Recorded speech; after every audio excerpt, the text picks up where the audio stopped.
Hello, and welcome. And we're back. We are so back. The second season of Kimi no Koto ga Daisuki Hyaku ni no Kanojo has premiered. And just like for season 1, I'm back to cover every single episode. I know a lot of you found this channel and subscribed because of my 100 Girlfriends content, and in all of 2024, I made 0 videos about the series. So allow me to fix that mistake here. And we're picking right where we left off, on the rooftop, the home base of this series. What's really cool is that the intro to this episode is entirely anime original, since they wanted to give a quick refresher in this series presented by the God of Love, who we haven't seen since the first episode unless you count season 1's OP of course. And then we lead into the new OP, and wow, this is just as bonkers and amazing as I'd hoped. I don't know if they were going for a 2001 A Space Odyssey parody or just having a good old time, but I love it. This winter season in general has had some really good OPs too, so just nice to see that 100 Girlfriends is just adding on to an already stacked season.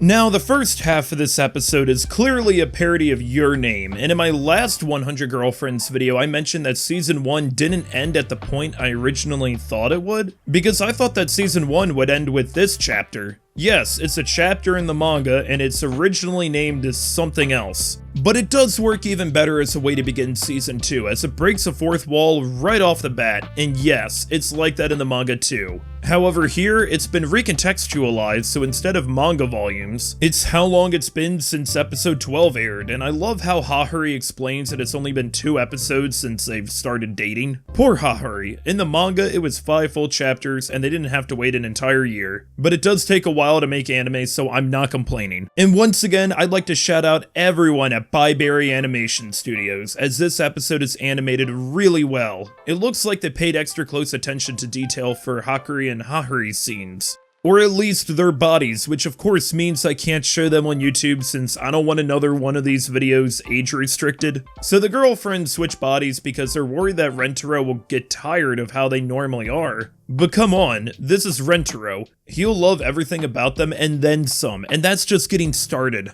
But this leads to Hakuri and Nano's body, who's in Shizuka's body, who's in Karene's body, who's in Hahuri's body, who's in Kusri's body, who's in Hakuri's body. And not only is this episode a reference to Your Name, but they also play a run-through that looks like the beginning of a Makoto Shinkai film, and play their own version of Zen Zen Zensei by Radwimps, the main theme of the movie. I am so glad they did this because, for one, Your Name is one of my favorite movies ever, and I'm so looking forward to Shinkai's next film. And also because, yes, there is a joke about the song itself in the manga. And on a related topic, the official soundtrack for season 1 is out now, which does include their own version of the Mission Impossible theme. Amazing how Karene's more worried about violating copyright than the Earth being destroyed. It should be noted that the fourth wall breaks and the references are going to increase rapidly from here on out. So starting season 2 off with this just lines up so perfectly. Also, the UFO that Hahuri summons is anime original, but how much you want to bet that it's the same UFO from episode 2? But as weird as switching bodies can be, the answer to how you fix this is simple.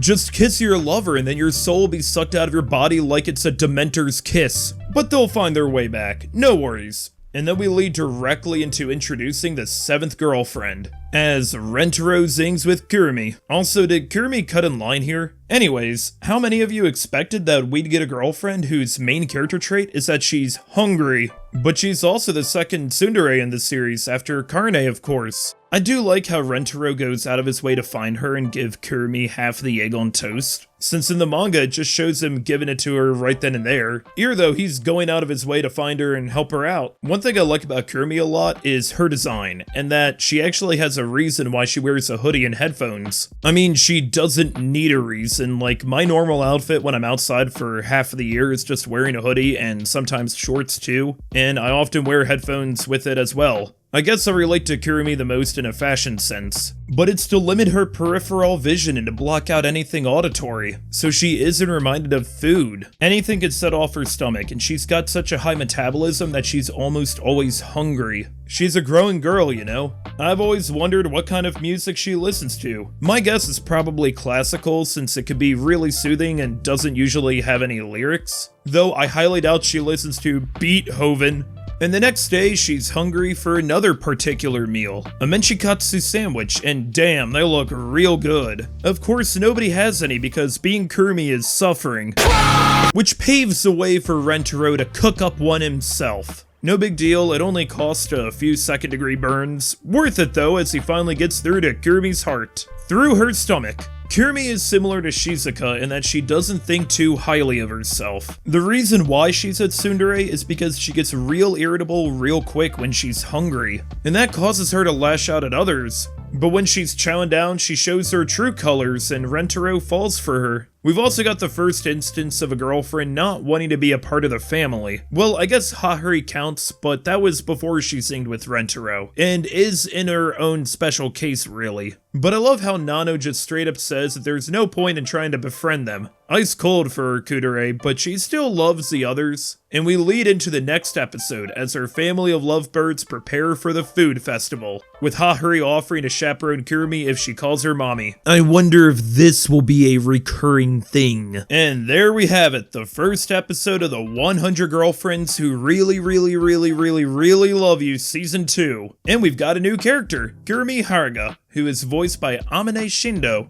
who doesn't have too many voice acting credits, but is most known for voicing Mashiro Kurata from the Bang Dream series. Speaking of which, I've recently watched It's My Go and am now watching Ave Muchika, and it's straight fire. Easily going to be one of the best anime of this season. Shindo is only 20 by the way, she started voice acting at only age 15. Which is insanely impressive. That's talent right there. When I was 15, I was only more nasal than I am now. Mad respect. And hey, that's kind of fitting for Kurumi because she's the first girlfriend younger than Rentaro, as she's a middle schooler. And yes, Ohana no Mitsu also has a middle school with the high school. And yes, Hahari is the owner of both. Keep in mind, she bought the entire campus on a whim. Also, personally, when I first got to Kurumi, I wasn't that much of a fan of her. I mean, we do have similar fashion tastes, but her personality wasn't my thing. Plus, being confrontational to the others before she gets to know them, I can understand why. Like, at this point, imagine being one of the new girlfriends. Oh yeah, would you like to meet my several other girlfriends? It could take some getting used to. But as the series progressed, I have come to really like her. If there are any girlfriends you might not be too into, trust me, every one of them are going to have many times to shine in this series and develop alongside the rest of the cast. And the manga just hit 200 chapters, we've got a long way to go, and there's going to be 100 main female characters too. They'll all be fantastic and be able to grow with the rest of the family. If you're following along with the manga, then this episode fully adapted chapters 23, 24, and about the first third of chapter 25. This episode did skip a few panels in the manga, namely regarding the rest of the family eating their lunch and Rentaro getting access to the school kitchen from the same teacher he helped out in episode 1. Also, there is a bonus chapter that was skipped, but I won't show it here because it's too much for YouTube.